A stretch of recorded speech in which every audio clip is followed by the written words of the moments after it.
keywords that I want to rank for when I'm marketing on Pinterest? That is a great question, and that's exactly what I'm going to break down for you in today's episode. I'm Emily Vales. I'm a Pinterest marketing and ad strategist, and for 4.5 years now, I've helped my clients and my students increase their traffic and turn it into profit through the power of Pinterest marketing. So I recently got asked on one of my YouTube videos, how do I find the pillar keywords that I want to start with when I actually go to do my keyword research? And I loved this question, and it was actually a question I have been asked a few other times recently. So that was a really good indication for me that this is going to be a really helpful concept and topic to create a full YouTube video over. Now, if you are wanting to watch me actually do keyword research on the platform and you want to see my different methods, such as using the search bar, utilizing the guided search terms, using the Pinterest Ads Dash, there are lots of different methods I love to utilize when I am really trying to uncover as many keywords as possible. And I do have another YouTube episode all about that. But in today's episode, we are actually going to talk about how to come up with the list of pillar keywords that you're going to be using when you go to do that keyword research. So that's what I'm going to break down for you. But first, let's talk about why keywords are important when you are marketing on Pinterest. So Pinterest is a visual search engine.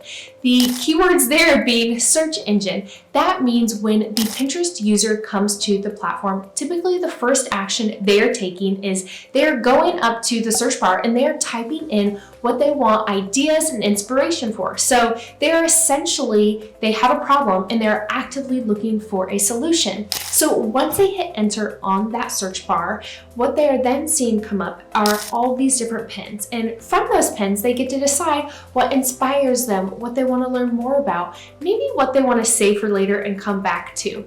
But the only reason or the only way that they are finding that content that is actively solving their problem is through using those keywords. So as a business owner who's marketing on the platform, you have to understand what keywords your audience is actively searching for.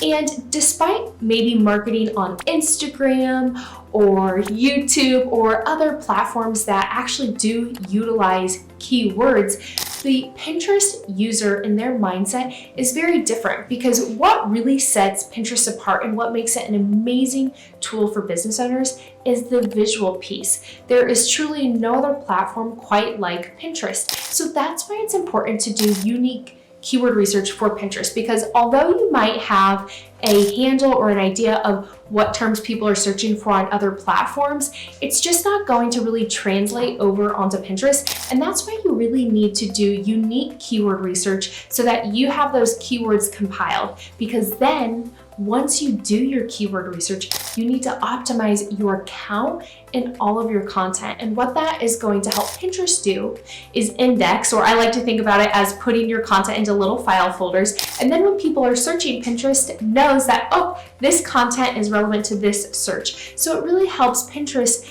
create a better user experience as well, because then they can really connect the pinner to the content they want and need. And that's obviously where the magic happens. And obviously you want to be connected with the right audience and you want your content to be highly relevant to their problem, because then that increases the chances of them taking action on your content and leaving the platform and signing up for your email list, reading your blog, buying your products, all of that good stuff. So that's why it's really important to do your keyword research and understand those keywords. And like I mentioned, even TikTok is a platform that has really become more search-based, but I really want you to put those keywords aside that you're using on other platforms and take the time to do this keyword research, because once you do it and you really have this great bank or vault where you have all of your keywords stored, you don't ever have to go back and reinvent the wheel. Now, at times you might go and add additional keywords to it,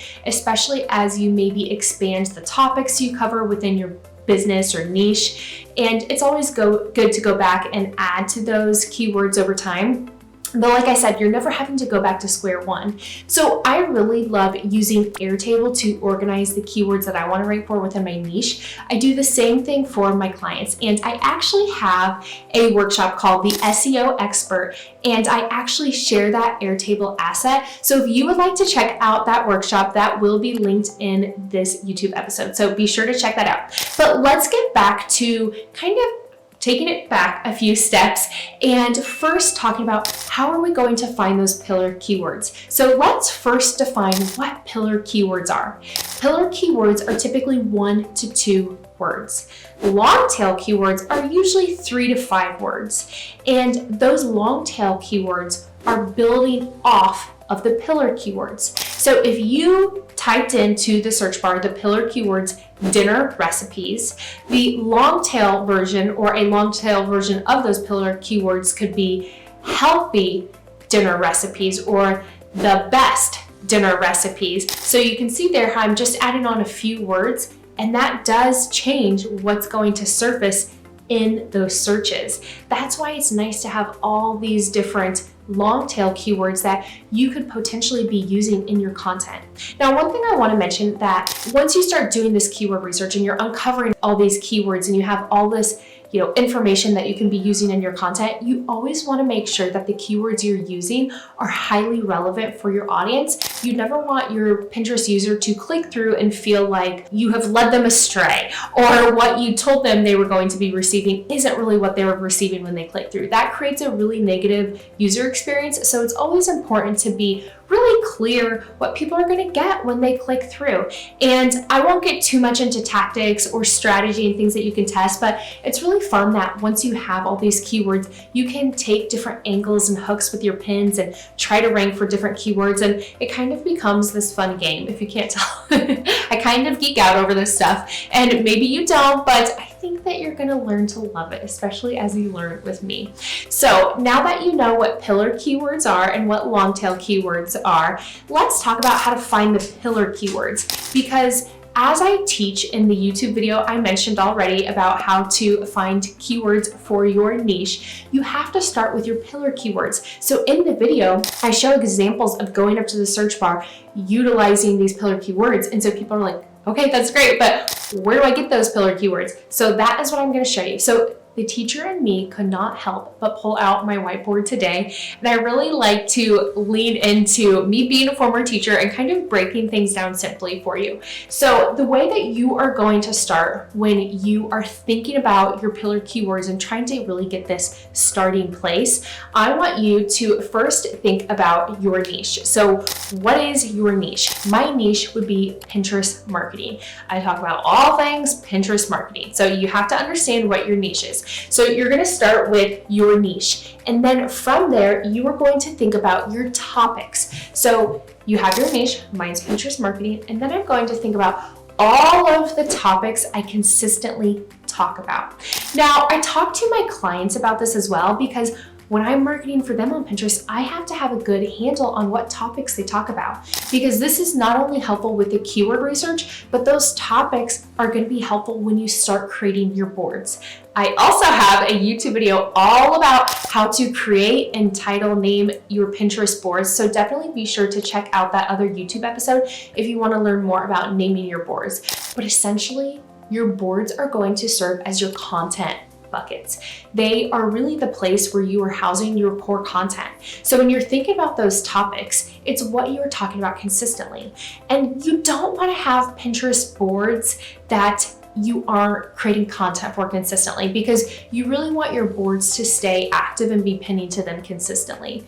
Now, like I said, I'm trying not to get too much into the tactics, but if you can't tell, once I get started, I really get on a roll. But seasonal content, that could be a little bit of an exception to that rule as far as how often you're pinning to those boards. But okay, let's get back to these topics though. So I want you to write down all of the topics. You know your niche, you're going to write down all the topics you ever talk about. So if my niche is Pinterest marketing, some of the things I talk about are Pinterest ads.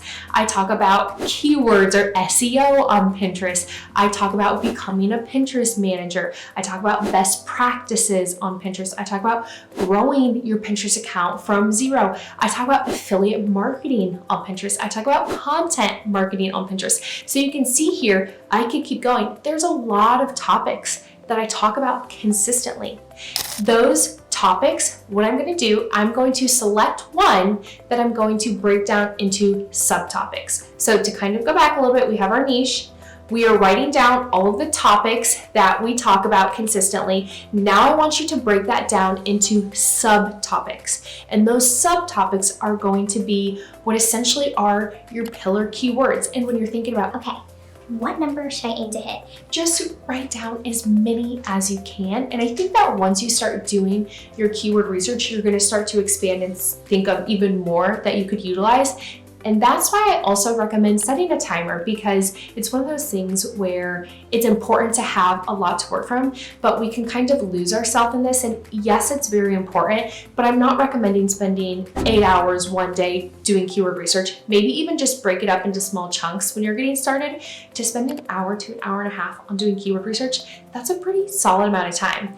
Now, if you're like, okay, I don't want to do that, Emily. I would love to pay somebody $20, $30 to do this for me and give me this amazing base of keywords, then I have a perfect resource for you. So it will depend on how much keyword research you want done, but I have my Pinterest Manager Hire form. And when you fill out this form, you can essentially say what you are looking to hire for. So if you want somebody to do your keyword research for you, you could hire one of my amazing students to take this off your hands for you. And especially if you're just looking for this one-time project, it might totally be worth the time that you're saving. However, if you're really wanting to get your hands into it and to do it yourself, by all means, be my guest and try this exercise. So now that we have discussed what our niche is, you know what your niche is, you know what your topics are, we are talking about the subtopics. So for example, I said that I talk about keyword research on Pinterest. I talk about Pinterest ads. Let's go ahead and take that topic of Pinterest ads and break that down into subtopics. So these subtopics, like I said, will be the pillar keywords. Now, a few different versions or variations for my Longtail keywords could be Pinterest Ads Manager, Pinterest Ads Tips, Pinterest Ads Video, Pinterest Ads Campaign. So you can see those long tail keywords are building off of that one pillar keyword, the Pinterest ads. So that is my exercise. That is what I want you to do. I want you to think about your niche, the topics you talk about, break those into subtopics, and then you should be off to the races. Now, remember with your topics, it's kind of like the pillar keywords. With your topics, you might have as many as 5, 10 different topics you talk about, but consistently, you probably don't have 50 topics that you talk about, right? So when you're thinking about those topics, you probably have 5 to 10,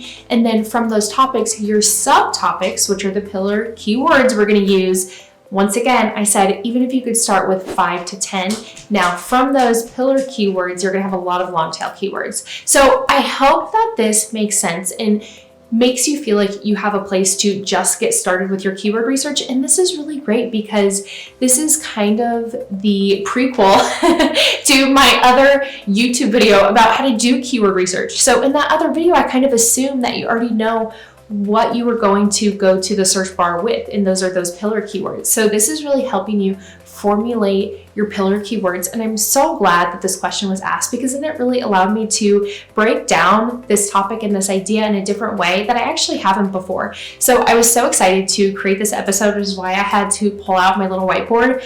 I don't know if you can even see that well, but we made it happen today, and my teacher heart just got so excited. And I often think about how much I miss teaching, but now I'm still teaching, just a little bit different age category than I was when I was teaching anywhere from 4 to 7-year-olds. So I hope though that my teaching is breaking down what can sometimes be a little complex and hopefully simplifying it for you. So I would love, love, love if you would subscribe to my channel. That helps me grow, and it helps me come back week after week to share the best Pinterest marketing tips and education with you. I would also love for you to like this video and let me know in the comments what questions you have. And if you are struggling a little bit with this and you need a little bit of help coming up with the pillar keywords and the long tail keywords keywords for your business, then let me know. But one thing you definitely should know is what your niche is, and then what topics you are talking about consistently, okay? Because from there, it should be not too challenging to come up with those subtopics. So I hope you found this helpful.